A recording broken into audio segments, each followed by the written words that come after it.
show now.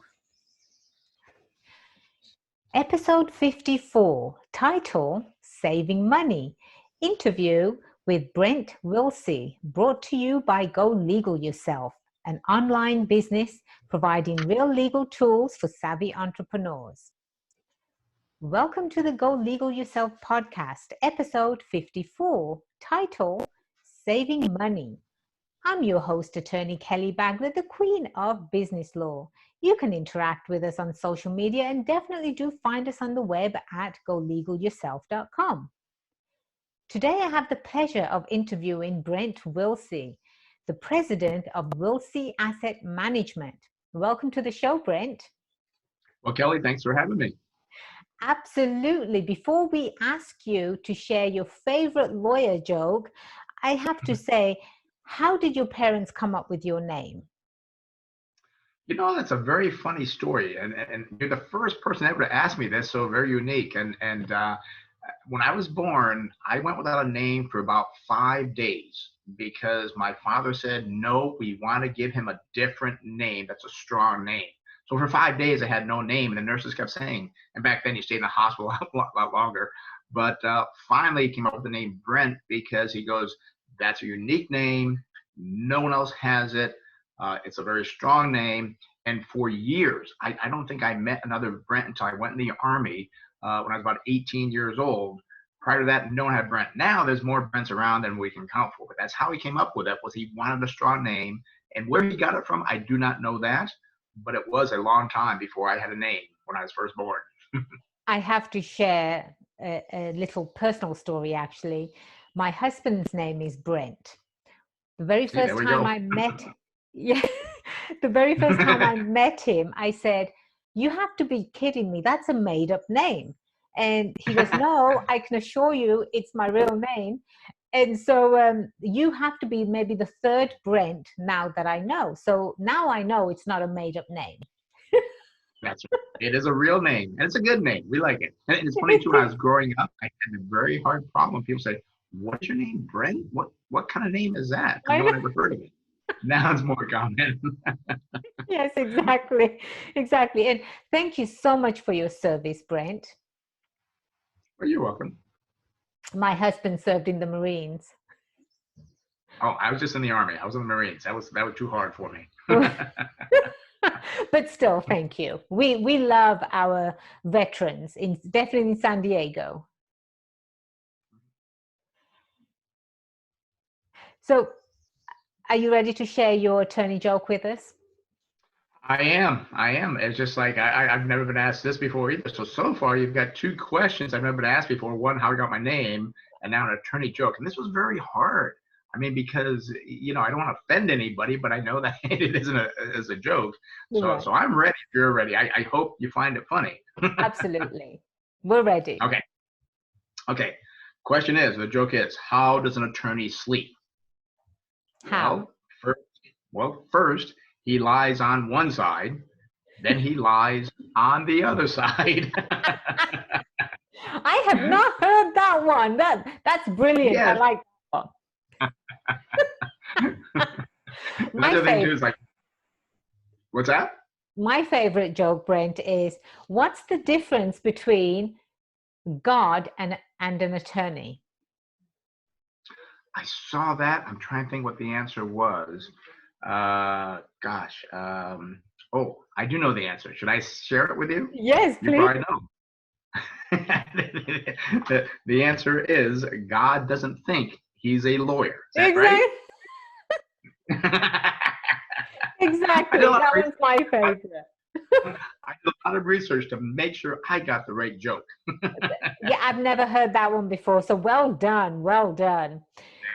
The show, Brent, is about helping entrepreneurs in every aspect of starting their business, growing their business, and eventually selling it for millions, right? I mean, that's everyone's dream. If you have a business and you've treated it right, it should treat you right when you sell and retire. That is true. And one thing too, I think you add to that is that, and I did hear a long time ago, this kind of another joke that when you work for yourself, you set your own hours anywhere between 7 in the morning and 7 at night. I mean, it does take a lot of commitment to actually do that. So it's great having your own business, but it does take a lot of labor, a lot of sweat, and a lot of risk, we'll say, as well. Absolutely. And I'm excited to ask you about your background because you are an entrepreneur. How did you get into the business of money? Oh, by the way, I love money. Well, money is very nice to have, and it's nice to have. If you don't have it, you really miss it a lot more. But how I got in this business was I was in the Army for 3 years, got out, I was doing plumbing, and I just didn't fit in. I would hook up the hot water to the cold water. I did everything wrong. I was a terrible plumber. And I said, I Plumbing? got to do plumbing. Yeah, I don't would call me never the have guessed in a million years. Plumbing. Okay. Yep. Yes, yes. And I did it in the Army. I did it when I got out, and I was a terrible plumber. You would not want me to do your plumbing. And I said, I'm in the wrong profession. So I looked at saying, what can I do? And I'll never forget, I was going through a magazine, and I saw this person in the magazine that was an accountant. And he was sitting at a desk with a tie on, had this nice little light. I'm thinking, accounting, that looks very good. I want to do accounting. And I went to a junior college first, and it just clicked with me. I did not have to take notes. It just made the numbers, the balance sheet, the income statement made perfect sense to me. I was like, well, this is easy. So that's what I did. I went all the way through, got my master's degree and so forth. But it's just like, I love numbers. I can read accounting. Uh, and it just fits good. So that's how I got the numbers. And then it is kind of funny. I did actually go as an accountant for 3 years at the time, but the corporate office was a food maker, which owns Jack in the Box. And I found I wasn't quite fit for that either, because for accounting, you're accounting for everything in the past. And I was more excited about what's going forward. So after 3 years of doing accounting, I said, how can I use my financial knowledge from accounting and finance to actually do something else? And that's when I started getting the investment world, was saying, if I know what's going to go on in the past, I can understand these companies, I can maybe do well going forward also. See, that's where you and I differ. I mean, I was right there with you, toe in toe, walking down the same road with you of entrepreneurship, and then you mentioned numbers. Numbers and I don't get along, Brent. We just don't. That's why I went into law, I suppose. But yes, I understand numbers are extremely important. Now, Yeah. so when did you start your entrepreneurial road, if you will? Let me see. So I was at Food Maker until 1983. From there, I kind of started going, and I got let go from Food Maker because and I never forget, the CFO said, Brent, you're a smart guy, but this is just not for you. You're not fitting in. Because I would go down, I'd talk to the CFO, I'd talk to all these other people, and I was great getting along with people, but I didn't like sitting at my desk all day and just tallying numbers. That didn't seem right to me. So I got let go. And so I'm thinking, well, what am I going to do now? So I first started doing finance, which I thought it was, but it was actually selling insurance. I did that for about 6 months, saying, well, this is not right. So I did insurance for 6 months. And then I met this other guy, and I actually went to work for an independent firm. And it was terrible because I didn't know how to sell. I didn't know how to present. And I did that for about 7, 8 months. And I remember getting so excited. If I was going to make a $10 commission, not selling a $500 mutual fund, I was so excited about that. It was a terrible time. But then I got picked up by a bank here in California. It was called Great American Bank. People that have been around for a while recognize that name. And they said, we are now going to start offering investment products in the bank lobby. Would you be interested? I thought, well, that sounds pretty good, because I'm actually have people to talk to. So I did that for about 5 years, did very well with it. I learned how to kind of talk with people, how to explain finance to them. And then after about 5 years, I said, okay, I'm now ready to go out my own. And it was very scary because I was making good money. I was making 6 figures in the bank and so forth. And to just drop that check, that guarantee to go out my own, it was scary. But I thought, you work best when you're scared, because I worked from 6 in the morning till midnight because I was going to make this thing happen. So that's how I started becoming an entrepreneur. I think it was about 1990, 91. when I said, yes, I'm ready to go out my own and I can do this. Sometimes, Brent, you just have to jump in with both feet. Now, as far as Mhm. being an entrepreneur, you have to have a completely different mindset. Completely. Just like you said, you knew, you felt you didn't fit in somewhere. You didn't fit in. That wasn't for you. You were made for something different, right? Something that was more in line with your passion, more in line with your beliefs and your mission. And I too, I've always wanted to be a lawyer ever since I was 5 years old. And you'll probably ask me, well, how do you know what a lawyer is at 5 years old, right? Well, I didn't. But all I knew was I wanted to be a lawyer. And I stuck to my guns and I did all the schooling that I could. And I became an attorney in the great state of California. And I went off to work for one of the largest international law firms in the world. And I knew at the time, I mean, it was brilliant, right? I learned from the best that were out there. And I did international transactions, but I knew there was more to life than getting up, getting dressed, driving to work, sitting behind a desk, never meeting clients, just doing the work, But I did learn. I was putting in 15, 16 hours a day. And this was all for somebody else. And Right. it came to me, I'm thinking, if I can do this for someone else, why can't I do it for myself? There was something missing there, right? There's always something missing. And that's how you know you're actually an entrepreneur. And that's exactly what I did too, Brent. I left a very comfortable, cushy job that was making 6 figures plus. And I went off and I said, okay, well, I don't have a guaranteed paycheck anymore, right? So Right. my saying, and I believe you'll agree with this too, Brent, is you can only eat what you kill. Right. Right. And that's so true. And because you're hungry, you will find things to hunt and to kill in that form. But if you're hungry, and the other thing too, Kelly, that I saw too, is I hated having someone above me telling me things. And I said, well, there's a better way to do it. Why are we doing it this way? And I said, no, I can do better than that. And I'm going to prove to people I can. Did you experience the same thing? Absolutely. Absolutely. Yes. Yes. So we're asking you because you're the expert in money, Mm-hmm. money, saving money, planning for retirement, actually making money work for you while you are in business. And how would let's start off with a entrepreneur that's just starting their business. What would you advise them, Brent, as far as what they need to do with their money?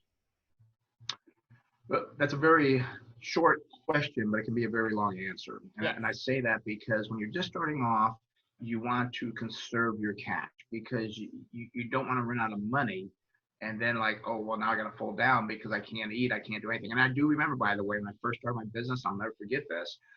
I would go down to the McDonald's on Mission Gorge Road because I could get a Coke, fries, and a hamburger, not a cheeseburger, a hamburger for $1. And that's how I eat my dinner because that's all I could afford. So Right, that's how I right. conserve my cash, but you didn't spend very much. Now, as I said, you want to be careful with cash, but you also don't want to be foolish and not miss opportunities. Like we spend a lot of money on advertising.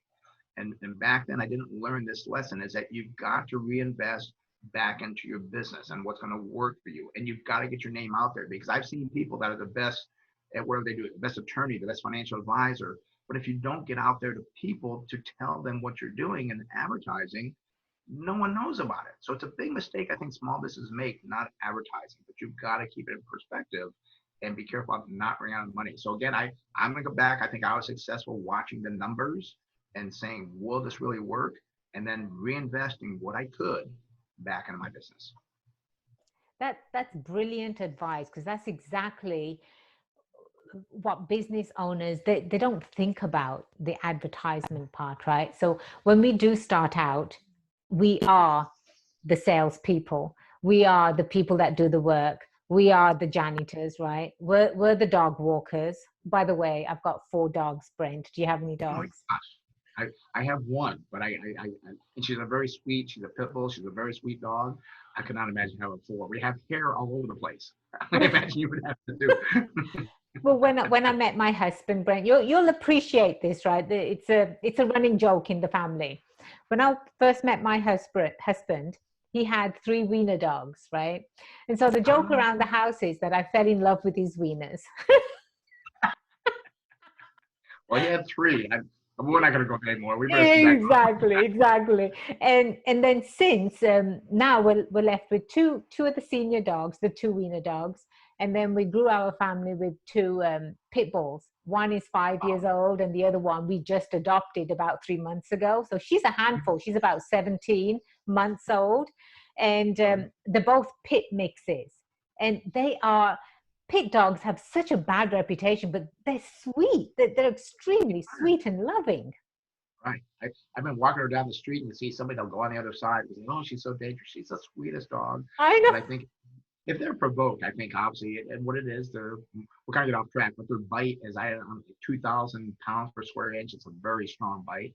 But their personality, they're very sweet. They're very, well-behaved dog, very smart too. She's a pretty smart dog. They are absolutely. Now, so entrepreneurs, they don't think about reinvesting in their business, right? So they start thinking about, well, I've got this money, I'm going to go buy uh, the next Mercedes. Now I like Mercedes, so they're going to go out and buy a Mercedes, right? Or they're going to go out and start living the lifestyle of the rich and famous. But that's not what it takes to become a successful business owner. What are and you've been advising business owners and individuals, Brent, on the number one thing that makes them get up every morning, go to work, and become successful. It's money. It's money. Mhm. You cannot live without money. You can't do anything that you want to do without money. So reinvesting in the business, that's fantastic. But I've also heard that you have to pay yourself. What does that mean? Well, I mean, you have to pay yourself because obviously you have to eat and do things and so forth. So you do have to make sure that you have enough money to live. Now, again, it should be a very small amount if you're just starting, because you don't want to, again, go out and buy the Mercedes. And actually, I had dream cars for a long time. I did get Mercedes. Then I've always been a car guy since I'm 5 years old. Now I have a couple of Lamborghinis that I have because I love cars so much. But I waited Yes. until I was making very good income. I didn't jump into that. I remember driving a Ford EXP because I think I paid like $1,000 for it. That was not my main goal. I always loved cars, but until I could afford that business, I had to wait for the things to come. And I think one thing too, you mentioned about getting up in the morning. I think what also gets you up is not just the money, but what are you doing? I mean, one thing I love about what I do is I'm helping clients. I'm helping people with the retirements. And I've had clients now for 40 years. And it's just been phenomenal how to help them out. So the money is very nice. That's a byproduct, I believe, of doing a good job and doing the right things for people. Because if you start doing the wrong things and you start kind of cheating a little bit and doing the wrong things, it's going to be very hard getting up in the morning. And I still love it. Doing this for 40 years, I still get excited about getting up. And I have set my retirement date though. And my retirement date is set for the year 2042. I'll be 85, and I think that's a good age. Well, you certainly have some growing to do there. I think that's wonderful. You've set yourself a retirement date. On the other hand, Brent, I truly love what I do, and I think I'll practice as long as I can. And literally, I can practice from anywhere around the world, right? But how does one get there? I know you talk about different strategies, right, for businesses to start at least putting money aside. So there are so many financial words thrown around, like a 401k or a savings plan or this and that. And I I have no idea, what the best strategy would be. And I understand it's case by case, but if you were going to, in general terms, right? So our listeners, they're all entrepreneurs and business owners, Brent, and the show has gone international as well. So you've got some people listening to you from across the pond, right? And what is it that you would advise, sort of a business owner? How, yes, you save, but at the bank, right? You only get what, less than a 1%, if that. So Right. how do you save in the right way? Well, again, once you get past that first stage of starting your business and eating at McDonald's for $1, once you get to that past that stage, and maybe it's 3, 4, 5 years down the road, now you have more money coming in. You're not spending everything to reinvest back in the business. Now you do have the opportunity where it's like, okay, now I can have some cash reserves. You want to make sure with a business you can cover like right now with the pandemic going on. There's some small businesses that are probably going to fold because they did not have a reserve to get through this difficult time frame. So you do want that reserve, depending on what your expenses are and your payroll. You probably want at least 3 to 4 months that you can keep the business going through difficult times. Once you surpass that, then you want to start thinking about, well, how can I do a 401k or retirement plan for myself and my employees? Because employees need to retain good employees. They want that retirement plan because they want to have something where they can count on down the road. And it does benefit the employer as well, because there's certain things an employer can do to actually put things in his favor or her favor so they can put more in that plan. But it's also something to where it benefits all those involved. And you don't look at where that retirement will be, in 6 months or 12 months, but where is that retirement going to be? 5 years, 10 years down the road. That's what you're looking at. So we do like the 401ks, depending on the businesses. There's simple IRAs. There's different things we can do. And so we do actually retirement plans for businesses. We actually look what would be best for this business. Whether it's a SEP IRA, could be the 401k. There's different options out there how to structure the 401k. Maybe there's something else that would benefit them. So you've got to sit down with a good financial advisor to see what's going to be best for the business.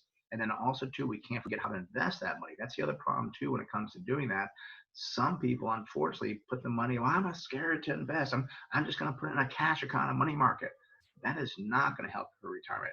You've got to invest longer term when it's in that 401k or whatever that retirement plan is. Right. And depending on where the business owner is, you would probably do a comprehensive financial plan for them as far as how aggressive the investment's going to be, or the level of risk involved as well. Mhm. Yeah, and actually, we are kind of unique because we are a registered investment advisory firm with the SEC. So our main job, and actually I've done this for a long time, was to invest people's money. Years ago, I realized that I was doing a great job of growing people's money, but we weren't doing a financial plan. So what I did was I hired a financial planner who's a CFP. He's on staff. He does not sell product because that's you don't want a CFP selling product. So he's on a salary. So he does do financial planning for the businesses, for people. And what I like about it's unbiased. He will talk to people just about what is best for them. For businesses, what is best for them. It is a fee service, so there's no incentive to sell them a life insurance policy or annuity or anything like that. So it's just a good way to do financial planning. Same way someone pays you a fee, pays the accountant a fee, you pay a true financial planner the fee to actually do a financial plan for you. Right. So one of the aspects of my law firm, right, is I help international clients gain a US presence. They can be they can have a successful business overseas, but yet they want to maybe expand their market to the US. And so I help them set up their corporations. I draft all of their necessary contracts. And one of the main discussions that we have is that how do we start saving, right? How do we start saving some money? And that is where someone like you would come in, right? You would come in. And is it ever too early to start saving? Yes, because I talked about in the very beginning, you do want to be reinvesting into the business because that's going to be very important to get that business growing. But there is going to be a point to where you do get to where it's like, okay, it depends on the business, depends on how hard they work and so forth. It could be 3, maybe 5 years. They're going to start enjoying the fruits of their labor. Where now they have more money coming in, they have more contracts, more customers, whatever the business may be. So now they're going to have extra money. At that point in time, that's probably when you do want to sit down with a financial person. Again, I'm more the money manager in our firm.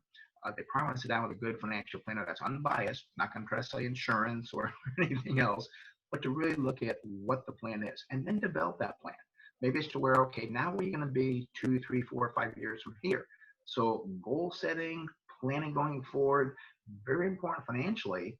So you know How are you going to get there? And that will keep you on track. Right. A bit of trivia for you, Brent. Do you know who the very first person, the director of the SEC was? Well, you stumped me. I do not know who that was. That's three Yeah. now. That's three times I've stumped you, right? Yes, you're good. Yes, thank you. Yes, it was actually Joe Kennedy. It was John Kennedy's father. I did not know that. Oh, Gosh, yeah. I've lived a long time in the finance world. I never knew that. Thank you for sharing that. Yes, yes, absolutely. Absolutely. So I'm going to ask you three different questions. What would you advise a business owner that is in the startup phase? So they've been in business for about, let's say, 3 years now. They're still trying to get their head around it. They're still trying to gain clients and what have you. What would you, from a financial point or from a money saving point, what would you advise that business owner? And I do have to point out, Kelly, too, there's some people that are not meant to be entrepreneurs. They cannot do it. They don't have that mindset to actually do it. So sometimes after 3 years, if things are going well, you maybe have to look inside yourself and saying, maybe I'm not a good entrepreneur. Maybe I am better working for someone else. If they still find after 3 years they're still struggling, and there's so many different scenarios to kind of look at. Again, you ask these very short questions that have very long answers to them.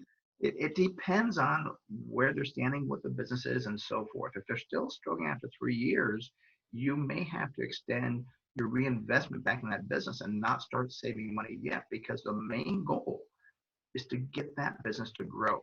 Now they might have to look to see, well, what did I do wrong the last 3 years? And you're an entrepreneur, I am. I can't count the number of mistakes I've made, but I learned from those mistakes and say, don't do that again. Yes, yes. Let's try this. So if they're at a point that again they're still struggling, they've got to step back and look, saying, all right, this is not working. Maybe they're spending too much money in places they should not.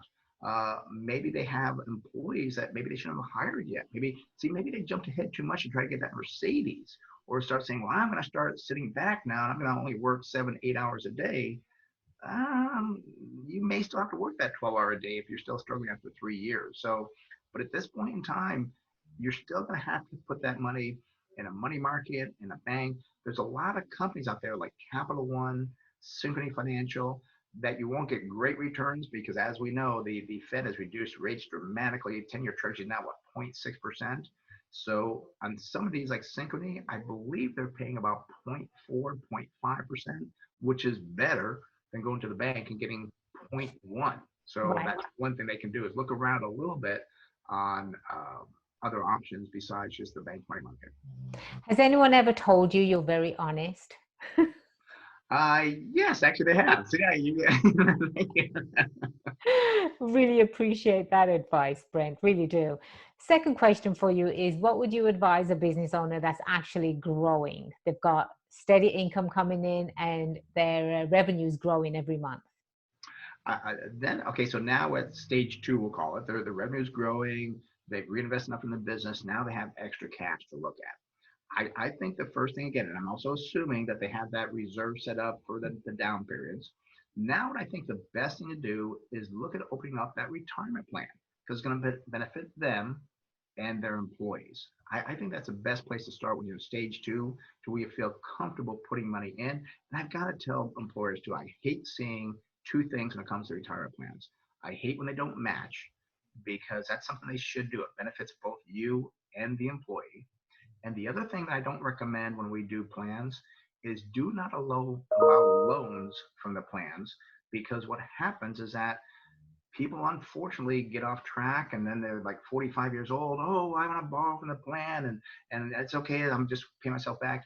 It hurts the plan dramatically in the retirement plan. And then when they get to be age 60, 65, want to retire, well, you can't, because 20 years ago you took that loan against the plan. So we do not allow loans on the business plans we do, unless the employer really gives a hard time saying, no, I want to put that on that. But the retirement plans are not loans. It's not your own bank.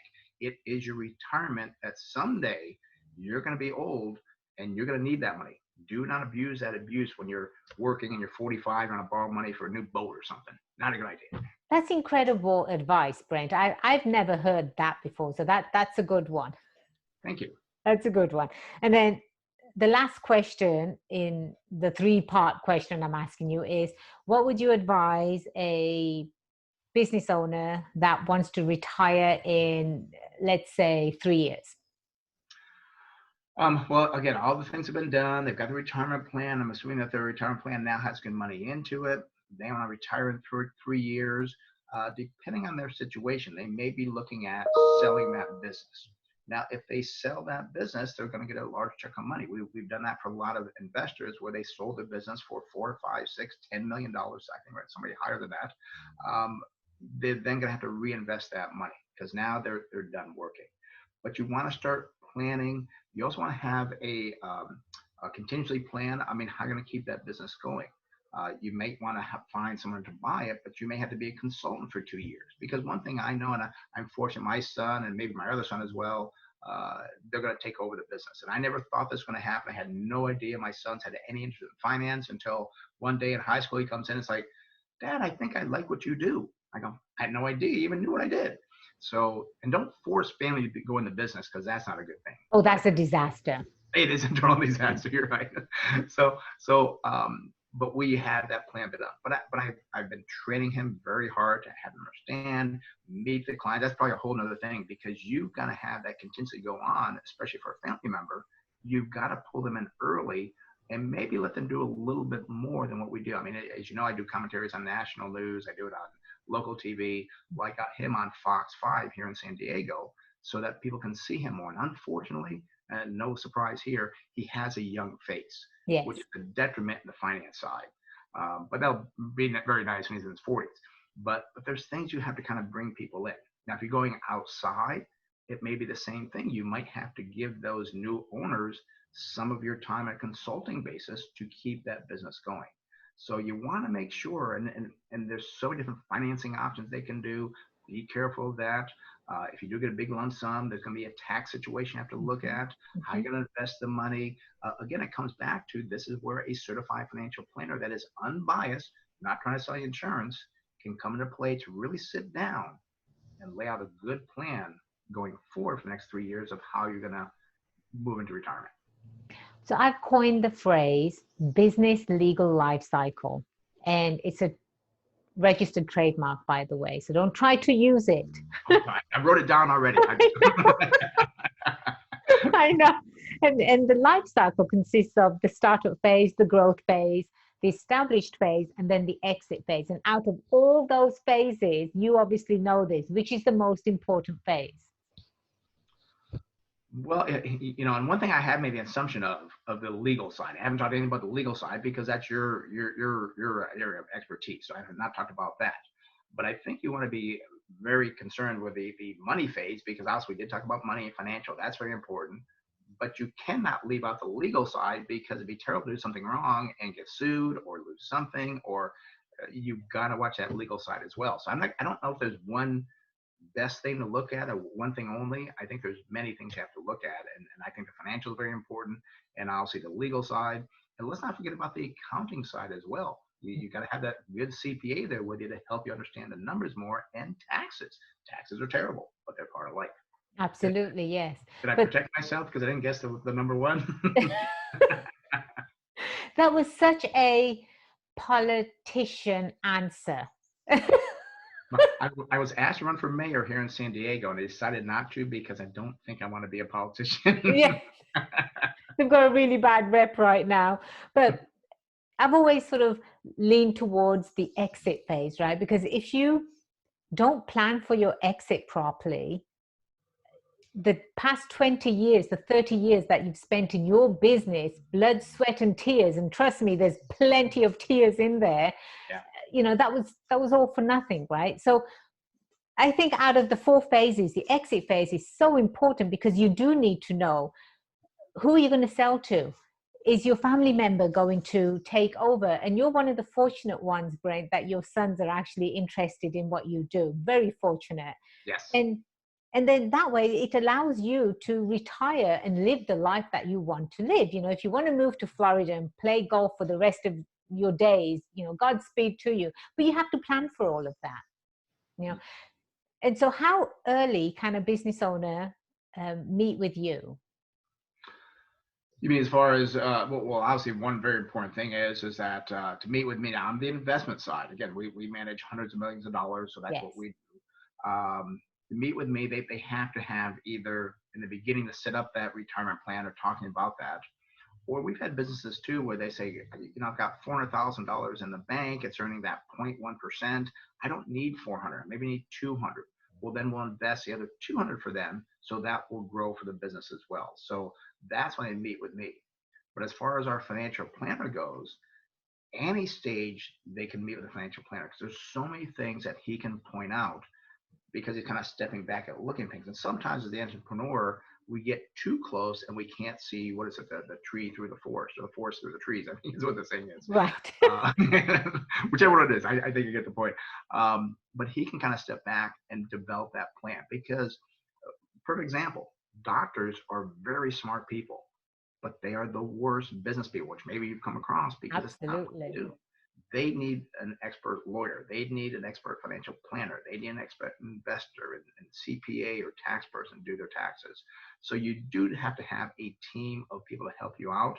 And I think many times in business, the one that they leave out is the financial planner because they don't think it's important. But again, here we're talking about, well, how am I going to retire down the road? Financial planning can look at the cash flow analysis. They can pull in all these things. What are you going to get on Social Security? What if you sell the business? All these different things they can pull together that the average business person hasn't even thought of yet. Exactly.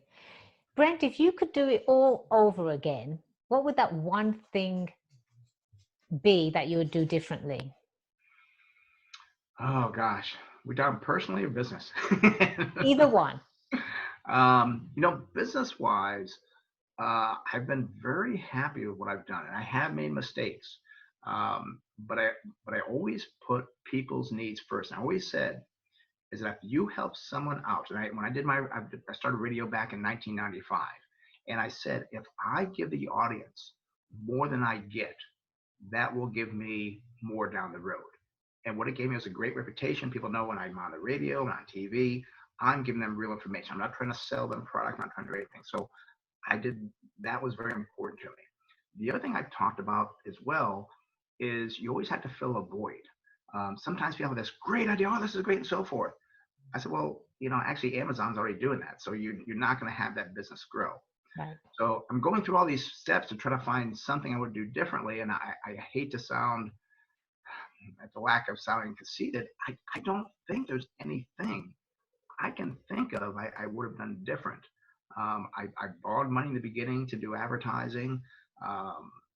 You know, I did different things. There's nothing business-wise I would do differently. Personal-wise, well, I've been divorced twice. So maybe that would be one thing that, okay, I should have done something a little bit differently there. So we won't go too much in detail to that. Right. But, We'll let the audience fill in the blanks there. There we go. There we go. And, you know, and maybe it could be too, because as an entrepreneur, you do work a lot. And, Yes. and that's sometimes hard on the spouse because they're saying, what about me? And I'm engaged now. Even my fiance now, because I work all day. I do a lot of reading. I read the Wall Street Journal, Barron's, everything that's going on. You've got to do a lot of reading to know, you know, in the finance world. Sometimes she goes, well, what about me? I go, well, I had dinner with you tonight. Right, right. Sometimes it does put a strain on that, but I just have such a passion for it. I love doing it. But I can't think of anything going back where, and if you did it, you would know where you go back and say, gosh, I wish I had done this. Yeah. I thought about everything before I did. I try to analyze it the best I could before I step forward. I always think, what is the worst case scenario? Like when I did the radio show, I had to put some money into advertising. Okay, if I can at least break even on the advertising, that is fine. Okay. So I always looked at things. What is the best case scenario? What is the worst case scenario? And that's, I think, a mistake that business owners do make is that they don't think about the worst, just the best. And when we were buying businesses in our portfolio for investment wise, we always look, not what is the best thing, but what is the worst thing that could happen to this business. If we find something, we're not going to buy it. So the same thing as an entrepreneur, but I can't find anything that I would change over my 40 years of being in business. But that's okay though. That's okay. That means, you did it right, because whatever mistakes you made has made you the person you are today. Well, and that's true. And I've met the president. I've been at the White House, and I'm just thinking, I'm this little guy that grew up in Schenectady, New York. I'll never forget my father, my grandmother saying, "Oh, he's not doing well in school. Well, hopefully he can do some trade or something, because he's just not going to be very successful." Right. And something to me triggered. What it was looking at people that have done well. I always had mentors, and what did they do? How did they do it? And I'd always follow successful people, but I was not projected to go anywhere. In high school, I was most likely to not succeed. So when I graduated high school, Well, you showed them. I really did. You showed them. That's brilliant. And I have to share with the audience, Brent, that you are in my living room 3 to 4 times a day. And I mean on TV. Good that you clarify that, right?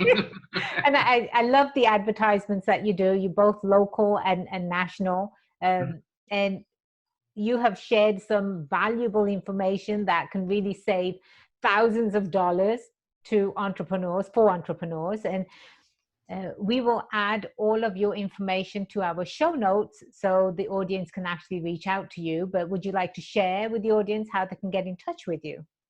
Well, most definitely. I mean, they can go to our website, which is smartinvesting2000.com. Again, that's smartinvesting2000.com.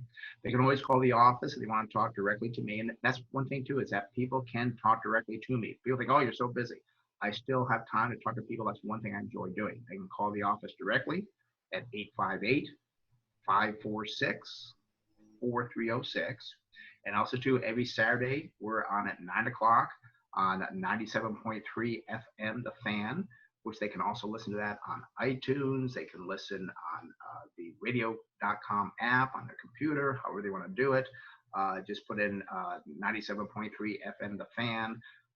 That will then show up. So, and Google me on as well. I mean, we're done a lot of different things. I do have to say, and I always point this out, when you Google me, I always explain to people, they're going to see something. I did this back in the 90s.